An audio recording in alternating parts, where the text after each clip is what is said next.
बिस्मिल्लाहिर्रहमानिर्रहीम अस्सलाम वालेकुम। दिस इज़ अशर अली शेख और आज के इस लेक्चर में हम पिक्टोरियल बेस्ड स्टोइचोमेट्रिक क्वेश्चंस जो होते हैं उनको हम डिस्कस करेंगे। और जैसा कि आपको यहाँ पर क्वेश्चन नज़र भी आ रहा है, इसके अंदर आपको एक अपैरेटस की डायग्राम दिख रही है और इस अपैरेटस की डायग्राम के अंदर आपको कुछ लेबलिंग भी नज़र आ रही है, ठीक है। और क्वेश्चन क्या है, क्वेश्चन को अगर हम पढ़े तो क्वेश्चन लिखा हुआ है an excess of hydrochloric acid is added to 0.1 mole of magnesium in the apparatus as shown। आपको एक एक्सपेरिमेंट के हवाले से डाटा दे रहे हैं यहाँ पर कि an axis of hydrochloric acid, सबसे पहले इन्होंने क्या किया है, एक्सिस में हाइड्रोक्लोरिक एसिड को लिया है, is added to 0.1 mole of magnesium in the apparatus as shown।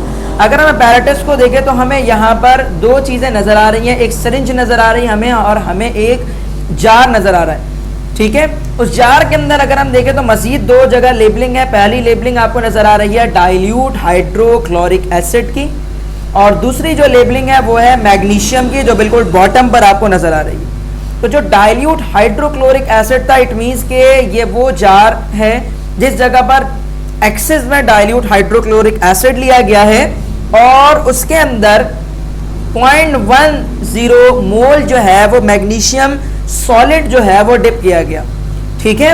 अच्छा, उसके बाद उसमें से कुछ बबल्स बनते हुए हमें नजर आ रहे हैं। अब ऑब्वियसली अगर बबल्स बन रहे हैं तो मतलब यहाँ पर गैस की प्रिपरेशन हो रही होगी, ठीक है।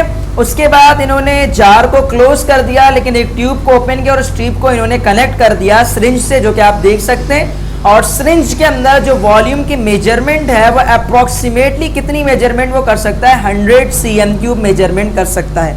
अगर इस तरह के कभी भी क्वेश्चन आए तो उस क्वेश्चन के अंदर जो सिरिंज के अंदर आपको नजर आ रहा है volume, that is the 100 cm³, syringe उतनी ही मेजरमेंट कर सकता है चीजों को, ठीक है। ये एक मेजरमेंट, मैक्सिमम मेजरमेंट है जो कि सिरिंज की हमें नजर आ रही है। अगर यहाँ 50 cm³ होता तो इट मींस के सिरिंज 50 cm³ मैक्सिमम मेजर कर सकता था, यहाँ 100 है तो मतलब सिरिंज मैक्सिमम 100 cm³ गैस को अपने अंदर स्टोर कर सकती है, कलेक्ट कर सकती है, ठीक है, जो कि कहीं से भी हमें मिल जाए। अभी इसको हमने सिरिंज को कहाँ से कनेक्ट किया, इस अपैरेटस से, तो मतलब अपैरेटस से जो भी गैस बनेगी वो इस सिरिंज के अंदर कलेक्ट हो जाएगी, ठीक है। अच्छा, फर्दर कह रहे हैं व्हाई इट इज इम्पॉसिबल, देख लें ब्रॉड करके लिखा हुआ impossible, why it is impossible to measure the total volume of hydrogen produce using this apparatus. अब इन्होंने बता दिया, जैसे कि हमें पिक्टोरियल बेस्ड जो क्वेश्चन, यानी जो पिक्चर में हमें दिख रहा था बबल्स बन रहे, तो हमने पहले ही कह दिया कि कोई ना कोई गैस बन रही है। अब नीचे हमने पढ़ा था, हमें पता ये चला कि कौन सी गैस बन रही है, दोबारा से देख लें, why it is impossible to measure the total volume of hydrogen produced using this apparatus. यानी कि पहली बात तो जो गैस बन रही है वो कौन सी गैस है, हाइड्रोजन गैस है, ठीक है। और हाइड्रोजन गैस के बारे में कह रहे हैं ये कि हम जिस मेजरमेंट जो अपैरेटस हमने लगाया इसके जरिए से हम मेजर कर रहे हैं, उसमें क्या है, इम्पॉसिबल है मेजर करना total volume of hydrogen gas को। यानी कि जितनी भी total volume of hydrogen gas produced होगी इस अपैरेटस के अंदर, इस एक्सपेरिमेंट के नतीजे में, तो वो इम्पॉसिबल होगा, ये आसान नहीं होगा, ये मुमकिन नहीं होगा मेजर करना टोटल वॉल्यूम जो प्रोड्यूस होगा हाइड्रोजन गैस का इस अपैरेटस के अंदर। उसके नीचे कुछ वजूहात दी हैं, जो वजूहात ये बताती हैं कि शायद इन वजहों से, शायद इन पॉइंट्स के एस्पेक्ट में हाइड्रोजन गैस को कलेक्ट करना इम्पॉसिबल है। ऑप्शन ए अगर देखें तो लिखा है hydrogen is less denser then air. Option A के मुताबिक हाइड्रोजन जो गैस है, यह हाइड्रोजन गैस लेस डेंसर है किससे, एयर से। शायद इस वजह से हम इस सिरिंज के अंदर हाइड्रोजन गैस को कलेक्ट नहीं कर पा रहे हैं। क्या यह रीजन हो सकता है? एक सेकंड के लिए जरा सोच लें, क्या यह रीजन हो सकता है? मेरे मुताबिक तो यह रीजन नहीं हो सकता। क्यों यह रीजन नहीं हो सकता? बिकॉज अगर हम गौर से देखें तो इस वेसल को हमने यहां पर किया हुआ है कवर। स्टेटमेंट तो ठीक है, हाइड्रोजन गैस जो है उसका मॉलिक्यूलर मास होता है हमारे पास 2 AMU, ठीक है, जबकि जो हमारे पास एयर है, air is a mixture of gases, तो एयर जो हमारे पास मिक्सचर है गैसेस की, तो उन गैसेस के मिक्सचर में हमारे पास ढेर सारी गैसेस हैं और उन सब का मिलाकर के ऑब्वियसली जो मॉलिक्यूलर मास आएगा वो मॉलिक्यूलर मास एयर का ग्रेटर होगा as compare to the molecular mass of hydrogen gas के। ठीक है, ये बात तो स्टेटमेंट ठीक है, लेकिन अकॉर्डिंग टू द कंडीशन हमारे पास ये स्टेटमेंट दुरुस्त नहीं है। यानी जनरल तौर पर ये स्टेटमेंट ठीक है, लेकिन according to the given condition ये स्टेटमेंट दुरुस्त नहीं है। क्यों दुरुस्त नहीं है? एयर का दारोमदार इस वेसल में तो शामिल ही नहीं हो रहा। यानी कि अगर यहां पर एयर मौजूद होती तो एयर प्रिवेंट करती हाइड्रोजन गैस को यहां से इस सिरिंज के अंदर कलेक्ट होने में। जबकि ये जो हम एक्सपेरिमेंट करा रहे हैं, इस एक्सपेरिमेंट के दौरान अगर हम गौर से देखें तो ये जो लिड हमने लगाई है, ये लिड टोटली कवर कर रही है इस पूरे अपैरेटस को और इसके अंदर एयर को जाने से प्रिवेंट कर रही है। तो टोटली इसके अंदर सिर्फ और सिर्फ जो गैस प्रोड्यूस हो रही है वो कौन सी गैस प्रोड्यूस हो रही है? Hydrogen gas. तो कोई इसको रुकावट डालने के लिए कोई भी चीज यहां पर मौजूद नहीं है। ठीक है, तो जितनी भी हाइड्रोजन गैस प्रोड्यूस होती जाएगी वो सारी की सारी किस में कलेक्ट होती जाएगी? सिरिंज के अंदर। तो ये स्टेटमेंट हमारे पास ऑप्शन ए जो है वो दुरुस्त नहीं हो सकता। ऑप्शन बी की तरफ प्रोसीड करते हैं। Hydrogen is soluble in the hydrochloric acid. Option B के अकॉर्डिंग, ऑप्शन बी के अकॉर्डिंग जो इस वेसल के अंदर हमने सॉल्वेंट लिया था, वो सॉल्वेंट कौन सा लिया था? हमने HCl लिया था। उससे रिलेटेड यहां पर ये स्टेटमेंट डिस्कस कर रहे हैं कि ऑप्शन बी में ये कहा जा रहा है कि हाइड्रोजन गैस इसलिए कलेक्ट नहीं हो रही, इसलिए यहां से पूरी की पूरी कलेक्ट नहीं हो पा रही सिरिंज के अंदर। उसकी वजह ये हो सकती है कि हाइड्रोजन गैस जो है वो सॉल्युबल हो जा रही है किसके अंदर? HCl के अंदर।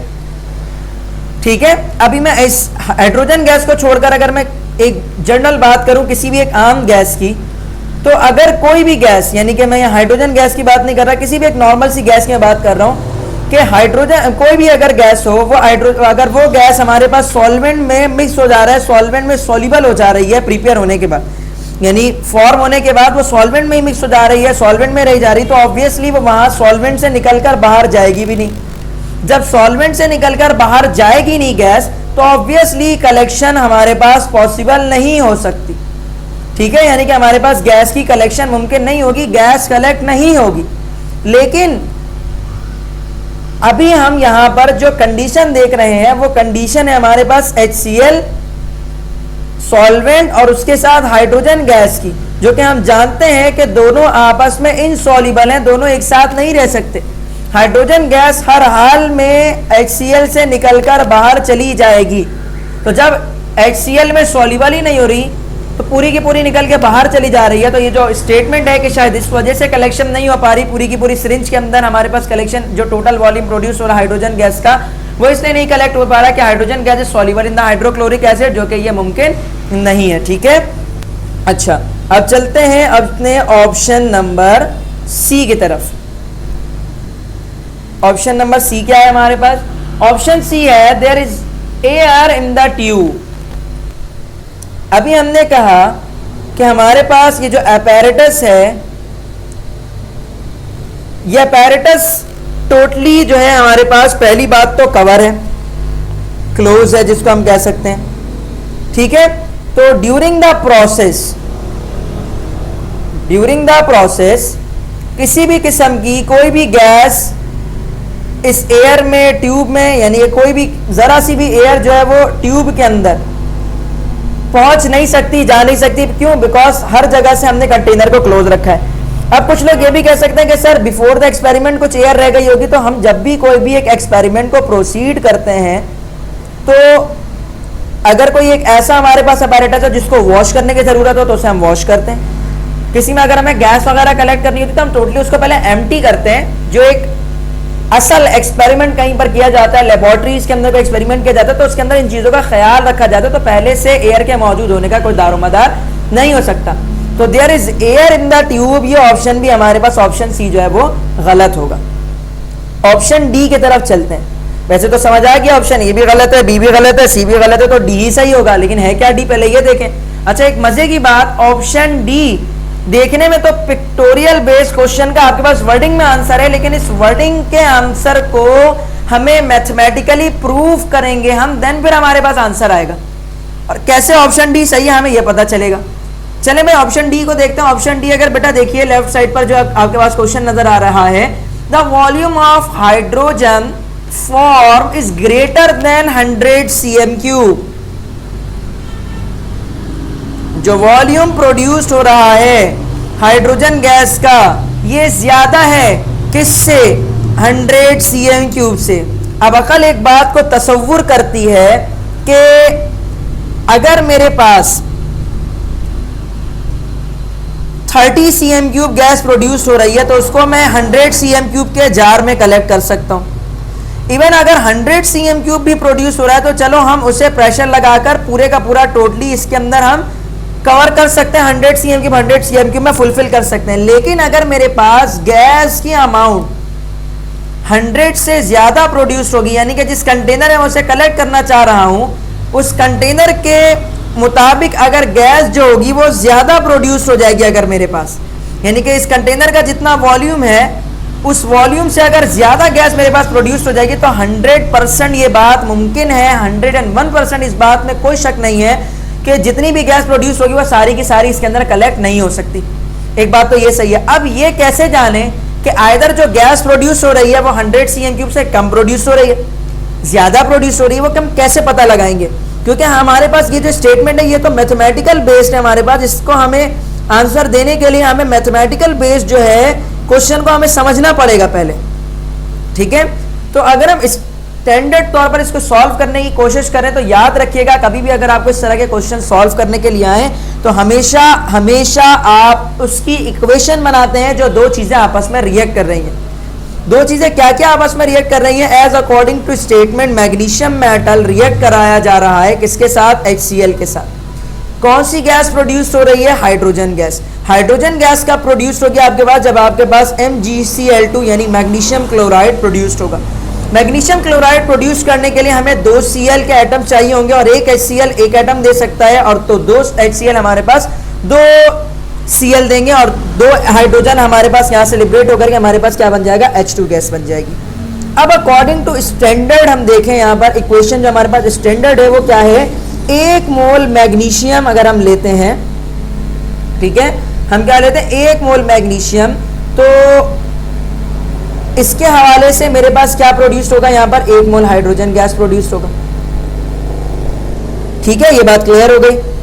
अच्छा, एक और चीज, यहां पर हमारे पास 2 मोल HCl है तो 2 मोल HCl रिएक्ट करेगा हमारे पास, तो क्या प्रोड्यूस होगी? हाइड्रोजन गैस प्रोड्यूस होगी 1 मोल। ठीक है, ये वाली बात तो हो गई। अभी हमने लास्ट टाइम डिस्कस किया था कि स्टोइचियोमेट्रिक क्वेश्चंस को सॉल्व करने के लिए हमें लिमिटिंग रिएक्टेंट जानना जरूरी है। ठीक है, आप इस क्वेश्चन में भी चाहे तो पहले लिमिटिंग रिएक्टेंट आप फाइंड आउट करें, लेकिन इस क्वेश्चन को सॉल्व करने के लिए हमें लिमिटिंग रिएक्टेंट जरूरी नहीं है पता हो। उसकी वजह क्या है? उसकी वजह यह है कि हमारे पास जो प्रीवियस क्वेश्चन थे जिसमें हमने कहा कि अहमियत है और वाकई अहमियत है हमारे पास लिमिटिंग रिएक्टेंट की, वो इसलिए बिकॉज हमें एक से ज्यादा जितने भी सब्सटेंसेस थे टोटल रिएक्टेंट, वो टोटल रिएक्टेंट्स के हमारे पास डाटा गिवन थे। ठीक है, जबकि इस क्वेश्चन में हमारे पास सिर्फ और सिर्फ एक ही रिएक्टेंट का डाटा गिवन है, दैट इज द मैग्नीशियम। और मैग्नीशियम के कितने मोल हमारे पास दिए हुए हैं? 0.1 मोल हमें दिया गया। तो इसीलिए हम सिर्फ और सिर्फ मैग्नीशियम के अकॉर्डिंग हम सॉल्यूशन करेंगे और हमारे पास फाइनल आंसर मिल जाएगा। अच्छा, क्वेश्चन के अकॉर्डिंग पूछा क्या जा रहा है? अगर क्वेश्चन को देखें, डायग्राम के नीचे देखिए क्वेश्चन क्या लिखा है? Why it is impossible to measure the total volume of hydrogen gas, यानी कि वॉल्यूम ऑफ हाइड्रोजन गैस कितना प्रोड्यूस होगा ये हमें बताना है। ठीक है, अब अगर हम देखें तो हमारे पास किसका वॉल्यूम पूछ रहा है? हाइड्रोजन गैस का। और जब भी आपके पास हाइड्रोजन गैस या किसी भी गैस का वॉल्यूम पूछे तो आप स्टोइचियोमेट्री के अंदर गैस का वॉल्यूम कैलकुलेट कर सकते हैं। अगर एसटीपी पे पूछेगा तो एसटीपी पर भी, अगर उसका मोल आपको पता हो, और अगर आरटीपी पर पूछेगा तो आप आरटीपी पर भी कैलकुलेट कर सकते हैं। जब कोई कंडीशन गिवन नहीं होती क्वेश्चन के अंदर तो मतलब आपको आरटीपी पर जो है निकालना पड़ता है, पूरे डाटा को सॉल्व करना पड़ता है। ठीक है, तो आप पहले क्या करेंगे? सबसे पहले तो आप मोल फाइंड करेंगे किसका, यानी कि आप आरटीपी के ऊपर वॉल्यूम कैसे निकालते हैं पहले मैं ये बता दूं। आरटीपी पर वॉल्यूम निकालने के लिए आपको करना पड़ता है नंबर ऑफ मोल्स को मल्टीप्लाई, नंबर ऑफ मोल्स का जब आप मल्टीप्लाई कर देते हैं 24 से, 24 डीएम क्यूब से, तो आपके पास क्या हो जाता है? वॉल्यूम निकल करके आपके पास आ जाता है। याद रहे कि क्वेश्चन में जब आपके पास एसटीपी गिवन ना हो और कुछ भी नहीं लिखा हुआ आपके पास, ये मेंशन हो कि रूम टेम्परेचर है या कुछ भी मेंशन ना हो, तो फिर आपको सिंपली क्या करना है, आपको मोल को मल्टीप्लाई कर देना है किससे, 24 DM क्यूब से, आपके पास आंसर आ जाएगा। ठीक है, अब हम क्या करेंगे, स्टोइचियोमेट्री लगाएंगे। स्टोइचियोमेट्री के मुताबिक आपके पास 1 मोल मैग्नीशियम जो है वो 1 मोल जो है वो हाइड्रोजन गैस प्रोड्यूस करती है। ठीक है, तो जब 0.1 हो जाएगी मैग्नीशियम, तो ये भी कितना प्रोड्यूस करेगी, ऑब्वियसली 0.1 हाइड्रोजन गैस ही प्रोड्यूस होगी आपके पास। तो आपके पास मोल निकल करके आ गया हाइड्रोजन गैस का कितना है, दैट इज द 0.1 मोल।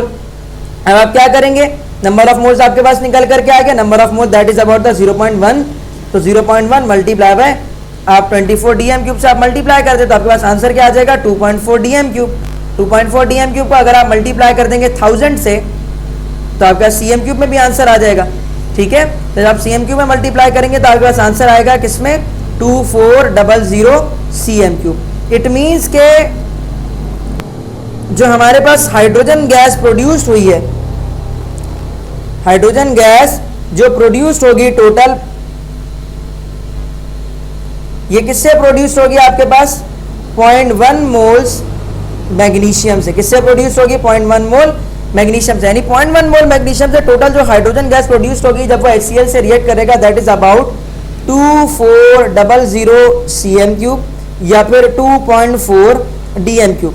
अब जितनी भी गैस आपके पास प्रोड्यूस हो रही है किसके अंदर, इस वेसल के अंदर, उस वेसल को क्या किया हुआ था, कवर किया हुआ था, और उस वेसल से ट्यूब निकाल करके किसमें कनेक्ट कर रहे थे हम, एक सिरिंज के अंदर उसको हम कनेक्ट कर रहे थे। अब सिरिंज के अंदर आपके पास total volume of hydrogen gas कितना कलेक्ट होना चाहिए, total volume of hydrogen gas collect होना चाहिए, that is about 2400 CM cube या फिर 2.4 DM क्यूब। ठीक है, जबकि आपके पास कलेक्शन करने के लिए जो जगह मौजूद है वो सिर्फ और सिर्फ कितनी मौजूद है आपके पास, that is the 100 CM cube. ठीक है, तो हाउ इज दिस पॉसिबल कि आप एक ज्यादा चीज को एक कम जगह वाली चीज के अंदर आप टोटली जो है उसको पैक कर दें, this is not possible. That's why the answer D, that is the volume of the hydrogen gas form is greater than 100 CM cube, यानी कि वॉल्यूम ऑफ हाइड्रोजन गैस जो है वो ज्यादा प्रोड्यूस हो रहा है किससे, 100 CM क्यूब से। अब जब ज्यादा प्रोड्यूस हो रहा है इसी वजह से सारे का सारा कलेक्ट नहीं हो सकता इस 100 CM क्यूब के सिरिंज के अंदर, दैट्स व्हाई आपके पास सारी की सारी जो हाइड्रोजन गैस है वो आप कलेक्ट नहीं कर सकते सिरिंज के अंदर। सारे का सारा जो है आपके पास हाइड्रोजन गैस वो इम्पॉसिबल है उसको मेजर करना, total volume of hydrogen gas को जो कि प्रोड्यूस हो रहा है किसके अंदर, आपके इस अपैरेटस के अंदर। तो कौन सा ऑप्शन आपका सही हुआ, दैट इज द डी। अगर आप लोगों को पूरी की पूरी वीडियो समझ आ गई हो, किसी किस्म की कोई परेशानी ना हो, अगर कोई क्वेरी है तो आप कमेंट सेक्शन में पूछ सकते हैं। और अगर आप लोगों को ये वीडियो सही लगी, समझ आई, पसंद आई और इसमें से आप लोगों ने बहुत कुछ सीखा, तो काइंडली इस वीडियो को लाइक जरूर कीजिएगा, शेयर कीजिए इसे मजीद और स्टूडेंट्स के साथ, चाहे वो MD कैट के स्टूडेंट्स हो, चाहे वो ECAT के स्टूडेंट्स हो, चाहे वो मजीद किसी भी यूनिवर्सिटी के एप्टीट्यूड टेस्ट की प्रिपरेशन कर रहे हो। ऊपर आई बटन पर आपको प्रीवियस वीडियोस का कंटिन्यूअसली जो है इस वीडियो के दौरान आपको सजेस्टेड वीडियोस जो वो शो कर रही होंगी। जो हमने प्रीवियस वीडियोस बनाई है एप्टीट्यूड के हवाले से, वो सारी वीडियोस ऊपर सजेस्टेड बटन पर मैंने डाल दी हैं। आप डायरेक्ट आई बटन को क्लिक करेंगे, आप प्रीवियस तमाम वीडियोस को देख सकेंगे। इसी तरह से वीडियो के एंड में भी आपके पास तमाम प्लेलिस्ट जो है हमारी जितनी भी सेकंड ईयर के अकॉर्डिंग, फर्स्ट ईयर के अकॉर्डिंग, यानी कि जितनी भी अकॉर्डिंग हमने अपनी जितनी भी लिस्ट बनाई है, जितनी भी हमने वीडियो लेक्चर्स बना लिए हैं, वो सारी आपको मिल जाएंगे। अगर आप न्यू व्यूअर्स हैं तो काइंडली चैनल को सब्सक्राइब जरूर कीजिएगा, शेयर करना ना भूलिएगा चैनल की इस वीडियो को, ताकि आप भी और मजीद और लोग भी जो है इस तमाम चीज़ों से इस्तेफादा हासिल कर सकें। इजाज़त दीजिए, मुलाकात होगी फिर आप लोगों से नेक्स्ट लेक्चर के अंदर बहुत सारी नई चीज़ों के साथ, एक नए क्वेश्चन के साथ। अल्लाह हाफ़िज़।